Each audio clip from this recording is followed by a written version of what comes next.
Hello बच्चा लोग, आज की क्लास में आप सभी का बहुत बहुत स्वागत है। आज की क्लास में हम लोग 2025 का जो पेपर सॉल्व कर रहे थे, ठीक है, जिसका आप लोगों ने उसका एक लेक्चर देखा होगा, जिसमें हम लोगों ने केमिस्ट्री के बहुत सारे क्वेश्चंस लगाए, ठीक है। टोटल 1 घंटे की क्लास थी। अगर आप नहीं देख रहे हैं तो उसको देखिए, ठीक है। तो कुछ क्वेश्चंस रह गए थे, हमने देखे नहीं, तो कुछ क्वेश्चंस रह गए थे, तो आज की क्लास में उन क्वेश्चन को कर लेते हैं, केमिस्ट्री के क्वेश्चन, फिर हम लोग फिजिक्स और मैथ के क्वेश्चंस को करेंगे, ठीक है।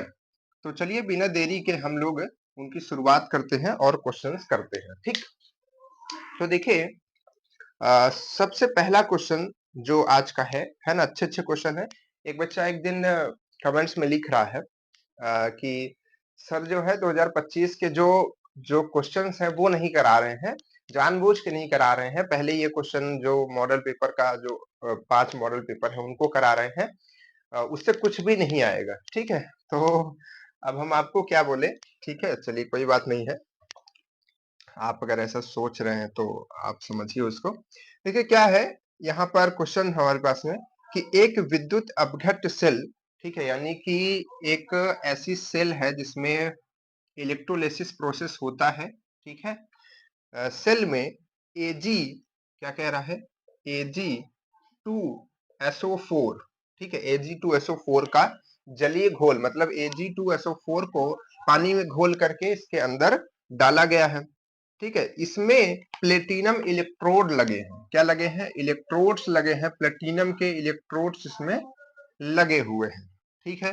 प्लेटिनम के इलेक्ट्रोड्स इस पे लगे हुए हैं। जब धारा प्रवाहित की जाती है, यानी कि जब इसमें करंट दी जाती है, इनमें करंट दी जाती है, ठीक है, विद्युत दी जाती है, बिजली दी जाती है जब इनमें, तो क्या होता है, क्या होता है, दी जाती है। और एनोड पर, और एनोड पर, एनोड क्या है आपका, ये आपके, ये एनोड है, और जो ये नीचे आप देख पा रहे हैं यहाँ पर कैथोड्स होता है। ये आपको हम ऐसे बना करके बता दे रहे हैं, यहाँ पर कैथोड लगा होता है, ठीक है। तो ये कैथोड होता है और ये एनोड, और बीच में जो ये जलीय विलयन भरा हुआ है उसमें ये मिक्स है हमारा Ag2SO4, ठीक है। अब इसमें हम करंट देते हैं तो क्या होता है, क्या होता है कि जो हमारा ऑक्सीजन होता है, इसमें से ऑक्सीजन रिलीज होगी और हमारा चांदी बनेगा। ये चांदी बनाने का, यानी कि सिल्वर बनाने का प्रोसेस है। तो जो हमारा ऑक्सीजन होता है वो एनोड, ये जो एनोड्स हैं इस पे जाकर के डिपॉजिट हो जाता है, यानी कि इस पे जमा होता है। और जो चांदी होती है हमारी, वो इस कैथोड पे जमा होती है, बाद में उसको निकाल लिया जाता है, ठीक है। तो चांदी निकाल ली जाती है। तो कहने का मतलब ये है कि इसमें कह रहा है कि 1.6 ग्राम ग्राम O2 जो है, O2 जो है किस पर मुक्त होता है, एनोड पर, यानी कि एनोड पर चला जाता है 1.6 ग्राम O2, ठीक है। उसके बाद क्या कह रहा है, तो कैथोड पर जमा होने वाली चांदी का द्रव्यमान बताइए, यानी कि कैथोड पर कितना चांदी, यानी कि Ag का आपको आपको बताना है भार, कितना भार होगा ये आपको बताना है। या फिर हम इसको वैसे लिख दें कि वेट ऑफ Ag आपको बताना है, ठीक है। तो ये चीज निकालनी है। तो इसके लिए हमें क्या मालूम होना चाहिए, इसके लिए हमें ये मालूम होना चाहिए कि किस तरीके का इसमें रिएक्शन होता है, किस तरीके का प्रोसेस होता है। इलेक्ट्रोलिसिस प्रोसेस हमने, आप ऑप्शन भी है, ऑप्शन आपको हम दे दे रहे हैं। 108 ग्राम। इसमें एक चीज और बताया है कि जो चांदी है उसका मास बताया है, ठीक है, एटॉमिक मास बताया है 108 है। तो उसको भी याद रखिएगा, Ag का, ठीक है, Ag का, ताकि निकालना ना पड़े, जल्दी से काम हो जाए। तो पहला ऑप्शन है 108 ग्राम, उसके बाद है 106 ग्राम, सॉरी 1.6 ग्राम, 0.8 ग्राम, और उसके बाद में है 21.60 ग्राम, ठीक है। तो कितना चांदी यहाँ पर इकट्ठा होगा, अगर अगर एनोड पर इतना ग्राम ऑक्सीजन इकट्ठा हुआ है, तो यहाँ पर कितना इकट्ठा हुआ होगा। तो यानी कि ये दोनों रिएक्शन, दो रिएक्शन होती है, एक हमारे एनोड की और एक कैथोड की। दोनों रिएक्शन को ध्यान से देखिए, उसको लिख लीजिए।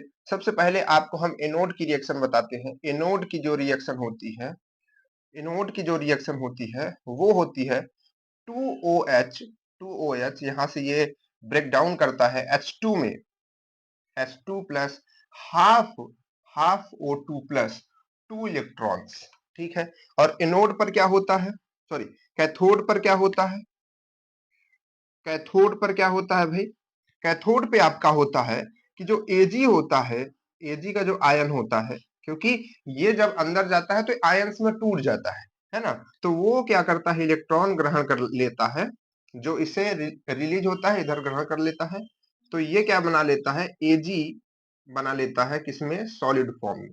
ठीक है, सॉलिड फॉर्म में Ag बन जाता है।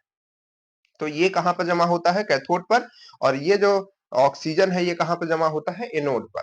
तो अब यहां से, अब देखिए ये हमारी दोनों रिएक्शन है इस चीज के लिए। अब हमको क्या निकालना है, निकालना क्या है हमको, निकालना है हमको कि वेट कितना होगा इसका। ठीक, तो इलेक्ट्रोलिसिस जब हम आपको पढ़ाए थे तो उसमें एक चीज बताए थे और आपको हमेशा याद रखना है कि जो भार होता है ना, भार, वो तुल्यांकी भार के समानुपाती होता है। मतलब जो वेट होता है वो इक्विवेलेंट वेट के समानुपाती होता है। कहने का मतलब जैसे ये बढ़ेगा घटेगा वैसे ही वो भी बढ़ेगा घटेगा। तो यहाँ पर अगर हम भार ले लें, किसका भार ले लें, एजी का, एजी का, और अपॉन में भार ले ले O2 का। ठीक है, तो ये बराबर हो जाएगा, ये बराबर हो जाएगा इक्विवेलेंट वेट, जिसको हम लोग ई से डिनोट करते हैं, इक्विवेलेंट वेट ऑफ एजी और इक्विवेलेंट वेट ऑफ O2। ठीक है, ये हो जाएगा। ये रिएक्शन हमने, मतलब ये जो फॉर्मूला है ये हमने आपको बताया भी है कई बारी। तो ये प्रोसेस हमारे पास में आता है, भार और तुल्यांकी भार में ये रिलेशन होता है। ठीक है, तो बस अब हमको यही चीज करना है कि पहले हमको भार देखना है किसका किसका दिया है, किसका किसका तुल्यांकी भार दिया है, नहीं दिया है तो निकालेंगे। ठीक, तो अब क्या करते हैं, इधर जगह बनाते हैं थोड़ा सा। ठीक है, इतना मालूम है कि ऑक्सीजन कितना था, ऑक्सीजन जो डिपोजिट हुआ था 1.6 ग्राम था, इसको याद रखना। अब देखिए आपको WAG तो निकालना ही है, मतलब कि सिल्वर का भार तो निकालना ही है। O2 का दिया हुआ है, यानी कि WO2 जो है हमको दिया गया है 1.6 ग्राम। ठीक है, ये दिया ही गया है। उसके बाद इक्विवेलेंट वेट निकालिए, इक्विवेलेंट वेट निकालिए पहले Ag का। तो Ag का इक्विवेलेंट वेट कैसे निकालेंगे, तो तुल्यांकी भार हम कैसे निकालते हैं, भार, तुल्यांकी भार निकालने के लिए इक्विवेलेंट वेट निकालने के लिए क्या होता है, हमारे पास में मास होता है जो उस तत्व का होता है, मास, और अपॉन में n फैक्टर होता है, n फैक्टर होता है। तो यहाँ हमारे पास में Ag के लिए हम निकाल रहे हैं, तो उसका दिया है हमारे क्वेश्चन में ही दे दिया है, 108 दे दिया है। और Ag के लिए n फैक्टर क्या होता है, 1 होता है, क्योंकि एक पॉजिटिव चार्ज होता है इस पे। तो ये हमारे पास में, तो टोटल इसका इक्विवेलेंट वेट और वेट दोनों बराबर आ गया, कितना आ गया, 108 आ गया। ठीक है, उसी तरीके से अब हम ऑक्सीजन का निकालेंगे और इस रिएक्शन के हिसाब से निकालना है। देखिए यहाँ पर एक 1 था तो 1 हमने रखा। अब यहाँ पर हम रखेंगे इक्विवेलेंट वेट ऑफ किसका, ऑक्सीजन का। तो देखिए इस रिएक्शन में अगर आप देखेंगे तो ऑक्सीजन यहाँ पर है ये, लेकिन ये हाफ ऑक्सीजन है ना, रिएक्शन को बैलेंस करने के लिए पूरा हाफ ऑक्सीजन बनेगा। तो यहाँ पर हम भार तो लिखेंगे, O2 का कितना आएगा, 16 होता है, लेकिन 2 यहाँ पर अणु है, तो क्या लिखेंगे इसमें हम, 16 दूना 32 लिखेंगे हम, है ना। एक ऑक्सीजन का 16 होता है, 2 है तो 32 हो जाएगा। और बटे में क्या लिखेंगे, बटे में लिखेंगे यहाँ पर इसका कितना होता है, जो n फैक्टर होता है 2 होता है, 2 से रिएक्शन कर सकता है, मतलब -2 होता है ना। O2 का, ऑक्सीजन का अगर आप कहें तो -2 होता है, तो वही चीज n फैक्टर हो जाएगा। बस आप इसको थोड़ा सॉल्व कीजिए, तो यहाँ से इसको काटेंगे तो ये 16 आएगा, और फिर से 2, तो इसको डिवाइड करेंगे तो टोटल ये 8 आएगा। तो कहने का मतलब ये है कि हमारा इक्विवेलेंट वेट जो ऑक्सीजन का इस रिएक्शन में है वो 8 आ गया। ये वेरी कर सकता है। ठीक है, और हमारे पास में इसका जो चांदी था उसका 108 आ गया है, और ये इसका भार दिया है। अब हमको बस चांदी का भार चाहिए, तो नॉर्मल हमारी कैलकुलेशन बची है उसको कर लेंगे तो काम हमारा हो जाएगा, है ना। तो देखिए, रखिए यहाँ पर, तो W ऑफ Ag अपॉन में W ऑफ O2 कितना था, 1.6। ठीक है, इसका कितना था, 108, 108, और इसका कितना था, 8 था, है ना। अब इसको थोड़ा सॉल्व करने का प्रयास कीजिए, क्या करेंगे अभी इसमें, तो देखिए इसको हम चाहे तो 8 और दूना 16, यानी कि 0.2 से इसको कट कर सकते हैं। और W ऑफ Ag अगर हम निकालना चाहते हैं तो 108 मल्टीप्लाइड बाई 0.2 कर सकते हैं, है ना, इधर से उधर मल्टीप्लाई हो जाएगा, तो बस मल्टीप्लाई कीजिए, कितना आएगा 8 दूनी 16 और 2, ठीक है, और एक संख्या के बाद दशमलव, तो 21.6 आ रहा है, ठीक है, तो टोटल ये कितना आ जाएगा 21.6 ग्राम, है ना, क्योंकि हमने सब कुछ वैल्यूज ग्राम में रखी थी, तो यहाँ पर ऑप्शन भी ग्राम में भी दिया है, तो ये हमारा करेक्ट आंसर हो जाएगा ऑप्शन नंबर 4, है ना। तो इस तरीके से इसको हम लोग करते हैं, ये हमारा इलेक्ट्रोलिसिस का एक क्वेश्चन है, ठीक है, ये चांदी के लिए है, ऐसे एल्युमिनियम और कॉपर के लिए भी आ सकता है, सेम ऐसे ही क्वेश्चन आते हैं, है ना। चलिए आगे बढ़ते हैं अगले क्वेश्चन पे, और अगले क्वेश्चन में हम लोग, भाई ये बोर्ड की हालत कैसे हो गई, इसको मैं साफ कर देता हूँ, ठीक है, चलिए कोई बात नहीं, ठीक है, तो ये हमारा हो गया क्वेश्चन। इसके बाद देखिए क्या कह रहा है, क्वेश्चन है कि एथेनॉल और पानी के मिश्रण में, मतलब एथेनॉल है और पानी है, क्या है, एथेनॉल और पानी, ठीक है, और पानी का मिश्रण है, मिश्रण में एथेनॉल का मोल प्रभाज, मतलब इसका मिश्रण किया गया है दोनों का, उसमें से एथेनॉल का जो मोल प्रभाज है, मोल प्रभाज, एथेनॉल का जो मोल प्रभाज है वो कितना दिया है 0.25, तो पानी का मोल प्रभाज, पानी का मोल प्रभाज आपसे पूछ रहा है कि पानी का मोल प्रभाज क्या होगा, ठीक है। तो देखिए किसी भी मिश्रण का मोल प्रभाज अगर हम बताएं, तो किसी भी मिश्रण का मोल प्रभाज जो होता है हमेशा उन सभी का जो एडिशन होता है 1 के बराबर होता है। जैसे यहाँ पर एथेनॉल और पानी दो चीज है, ठीक है, तो इसका मोल प्रभाज और इसका मोल प्रभाज इक्वल में 1 होना चाहिए, तो एथेनॉल का कितना है 0.25, और प्लस में अगर हम पानी का हम x मान ले, तो ये दोनों जुड़ने के बाद 1 के बराबर आएंगे, ठीक है, ये हमारा कॉन्सेप्ट कहता है। तो अब हम x की वैल्यू निकाल लें, बस पानी का मोल प्रभाज निकल जाएगा, तो इसको अगर इधर हम भेज दें तो -0.25, और घटाने के बाद आएगा 0.775, ठीक है, ये इतना आ जाएगा, ठीक, तो जिसको हम लोग अगर परसेंटेज में लिखें तो 75% भी लिख सकते हैं, क्या लिख सकते हैं 75% भी लिख सकते हैं, इसमें 46% ऑप्शन सही है, गलत है, 75% राइट आंसर होगा, ठीक है, तो 75% आपका करेक्ट आंसर है, इसको दिमाग में रखिए और आगे बढ़िए, ठीक है। मूल प्रभाज का क्वेश्चन आएगा तो ऐसे आपको करना है ना। देखिए ये सब 25 के क्वेश्चन है ना, वो बच्चों को, जो बच्चा बोला था इस तरीके से कि करा नहीं रहे हैं सर, वही तो ओरिजिनल क्वेश्चन है, बाकी सब तो बेकार क्वेश्चन है, किसी काम के नहीं है, चलिए कोई बात नहीं है। तो देखिए क्या कह रहा है कि ऐसा लिखा हुआ है 3m मोल NaCl, ठीक है, विलयन का घनत्व, मतलब कि एक ये विलयन बनाया गया है, उसका जो डेंसिटी दिया गया है वो दिया गया है 1.25 ग्राम पर ml, ठीक है। उसके बाद क्या है, इस विलयन की मोललता का परिकल्पना कीजिए, बस इतना बताया है, और क्या पूछ रहा है, मोललता का परिकल्पना कीजिए कि मोललता क्या होगी, ठीक है, तो मोललता क्या होगी ये आपको बताना है, ठीक है। तो मोललता का देखिए जो सिंपल फॉर्मूला पहले आप जान लीजिए, तभी तो आप क्वेश्चन कर पाएंगे कि क्या क्या चीजों की हमको रिक्वायरमेंट है। तो सबसे पहले होता है विलेय, विलेय का भार, और अपॉन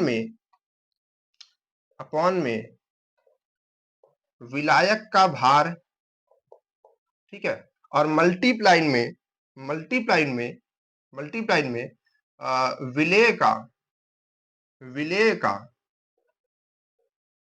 विलेय का अणुभार, ठीक है, विलेय का अणुभार, और मल्टीप्लाइड बाय 100 कब करें, सॉरी 1000 कब करेंगे, जब इन सब की वैल्यूज को ग्राम में रखेंगे, अगर लीटर में रखना है, मतलब कि या किलोग्राम में रखना है, तब 1000 से मल्टीप्लाई नहीं करेंगे, ठीक है, तो ग्राम में हमेशा निकालेंगे, तो इसकी वैल्यू सही आएगी, तो उसके लिए हम 1000 से मल्टीप्लाई करेंगे, ठीक, तो ये हमारा फॉर्मूला, कहने का मतलब है कि अगर हमको मोललता निकालनी है इसकी तो 3 चीज चाहिए, विलयन का भार, विलायक का भार और विलेय का अणुभार।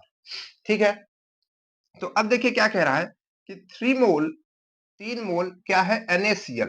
ठीक है, ये इस तरीके से इसका रिप्रेजेंटेशन होता है।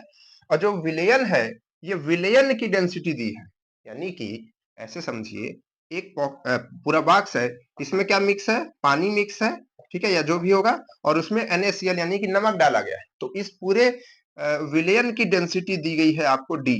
ठीक है, तो अब हम सबसे पहले ये देखते हैं कि विलेय का भार कैसे निकलेगा। विलेय हमारा क्या है, हमारा NaCl है, जो कम मात्रा में होता है विलेय होता है।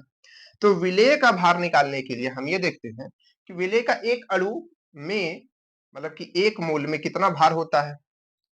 तो क्योंकि ये 3 मोल दिया है, तो यहाँ पर 1 मोल में कितना भार होता है, तो 1 मोल का मतलब है कि इसका अणुभार निकाल लिया जाए। तो अणुभार कैसे निकालेंगे, 23 प्लस, क्योंकि NaCl का 23 और कैल्शियम का कितना हो जाएगा, 35.5,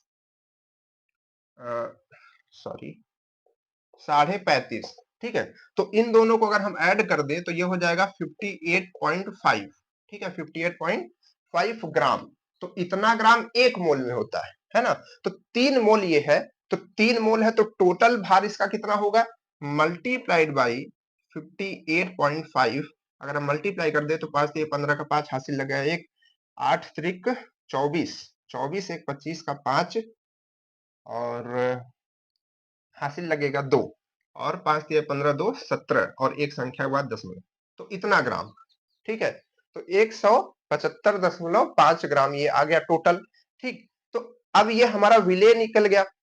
अब हम विलायक कैसे निकालेंगे। ठीक है, विलायक कैसे निकालेंगे, तो विलायक निकालने के लिए हमारे पास अलग से तो कुछ दिया नहीं, तो पहले पूरे विलयन का निकाल लेते हैं। ये पूरा विलयन है हमारे पास में, पूरा विलयन है, यानी कि विलयन का मतलब है कि उसमें नमक और पानी सब मिला हुआ है, उसकी डेंसिटी इतना दी है।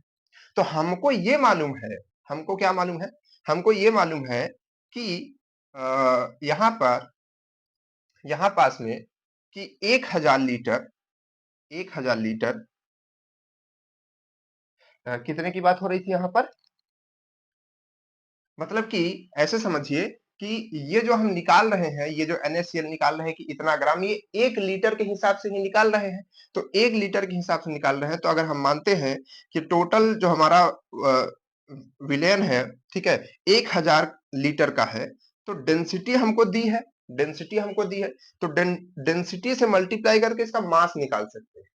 डेंसिटी से मल्टीप्लाई करके इसका मास निकाल सकते हैं, क्योंकि हमको मालूम है कि डेंसिटी इक्वल क्या होता है, मास अपॉन वॉल्यूम। तो डेंसिटी और वॉल्यूम का मल्टीप्लाई करेंगे तो मास आ जाएगा कि नहीं। तो वॉल्यूम 1000 है, डेंसिटी कितना है 1.25।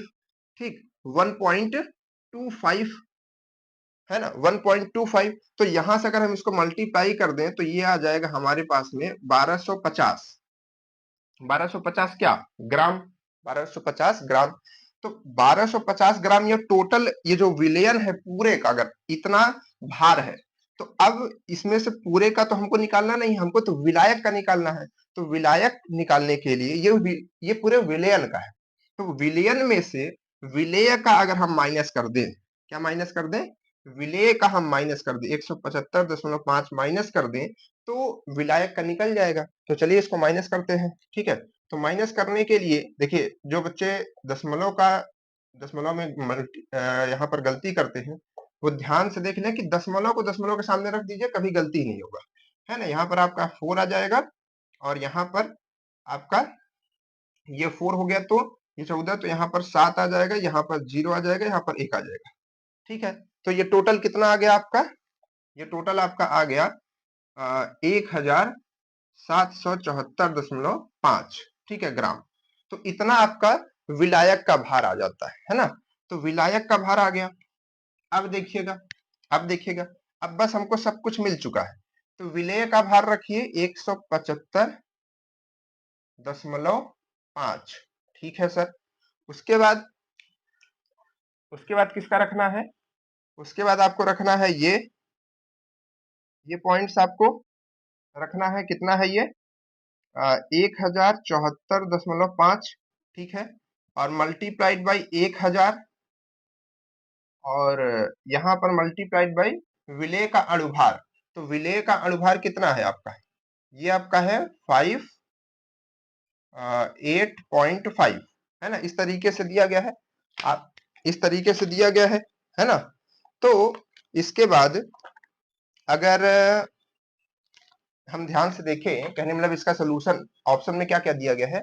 ऑप्शन में आपको दिया गया है 2.79 और आपको दिया गया है 1.79 और आपको दिया गया है 0.79 और 2.98 दिया गया है। तो अगर हम इसका कैलकुलेशन देखें ध्यान से, तो इसको हम काटेंगे इसके साथ तो सीधे सीधे 3 आएगा, सीधे सीधे 3 आएगा, 3 गुना है, यहां से हम लोगों ने देखा था। तो ये हो जाएगा आपका 3000 और नीचे हो जाएगा 1074.5। बस आप इसको सॉल्व कर लीजिए। हम आपको कैलकुलेटर से जल्दी से सॉल्व करके दिखा देते हैं, बाकी आप अपने से सॉल्व कर सकते हैं, आपको अपने से ही एग्जाम में सॉल्व करना पड़ेगा, है ना। तो अब यहाँ पे टाइम थोड़ा ज्यादा लग जाएगा सॉल्व करने के लिए। बाकी देखिए ये जो वैल्यू आ रही है टोटल आपकी, वो आ रही है 2.79। आप इसको सॉल्व कीजिएगा चाहे जिससे 791, तो ये वैल्यू हमारी क्या हो जाएगी, ऑप्शन में हो जाएगी, यही वैल्यू आपके कहने का मतलब है कि इतना जो है उसका मोललता होगा, इसको हम लोग स्मॉल m से डिनोट करते हैं, ठीक है। तो ये क्वेश्चन आप इस तरीके से करेंगे। इसका फॉर्मूला विलेय विलायक निकालना है और अणुभार रखना है। अणुभार मतलब एक अणु में कितना भार है, ठीक। चलिए सर आगे बढ़ते हैं। अगला क्वेश्चन क्या है, अगले दो क्वेश्चंस थ्योरी हैं, आप आराम से उसको समझ सकते हैं। देखिएगा, देखिए थ्योरी वाले क्वेश्चन जो है आईआरटी में कैसे पूछे जाते हैं। थ्योरी वाला क्वेश्चन एक पूछा गया कि कौन सा ऐसा चीज है जो साबुन के झाग, मतलब साबुन का जो झाग होता है उसको बढ़ाने में उसको बढ़ाता है, ठीक है। साबुन का झाग देने का गुण बढ़ाता है, मतलब कि अगर उसको साबुन में डाला जाए तो ज्यादा झाग निकलेगा। आपके पास में ऑप्शन है सोडियम कार्बोनेट, ठीक है। क्या क्या ऑप्शन है, सोडियम कार्बोनेट, कार्बोनेट, ठीक है, सोडियम कार्बोनेट, और उसके बाद है sodium sodium resonate, sodium resonate, और एक है सोडियम स्टी स्टीयरेट, सोडियम स्टीयरेट, और लास्ट में क्या दिया गया है, लास्ट में आपको ट्राई सोडियम फास्फोरेट दिया गया है, ठीक है। तो इसको आप लोग ट्राई सोडियम फास्फेट, ठीक है। तो यहाँ पर कौन सा ऐसा चीज है जो साबुन के झाग को बढ़ाता है। तो देखिए साबुन के झाग को बढ़ाने के लिए सोडियम रेजिनेट याद कर लीजिए।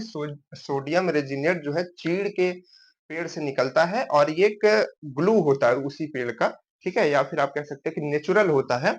और इसको मिक्स करने से उसमें बहुत ज्यादा देर तक झाग बना रह सकता है और झाग ज्यादा बनता है, ठीक है। तो ये सोडियम रेजिनेट इसका आंसर आप याद रखिएगा, ठीक है। अगला ऑप्शन क्या कह रहा है, अगला क्वेश्चन क्या है, कह रहा है कि जल की स्थायी कठोरता को दूर करने के लिए। देखिए क्वेश्चन आ गया ना, फिर से हार्डनेस से, हमने कहा था ना कि वाटर के हार्डनेस से क्वेश्चन आता है। तो जल की स्थायी कठोरता को दूर करने के लिए किस लवण का उपयोग किया जाता है, यानी कि कौन सा सॉल्ट यूज किया जाता है। आपके ऑप्शन है CaO ठीक है, ध्यान से देखिएगा, बताइएगा ऑप्शन क्या आएगा, ठीक है। CO3 और Na Na2CO3.10H2O, ठीक है, 10H2O, ठीक। उसके बाद में है CaSO4 into 2H2O, ठीक। तो ये आपके चार ऑप्शन है कि जल की स्थायी कठोरता को दूर करने के लिए, जो कि लास्ट क्वेश्चन है। तो क्वेश्चन हमने नहीं लिखा, ऑप्शन है।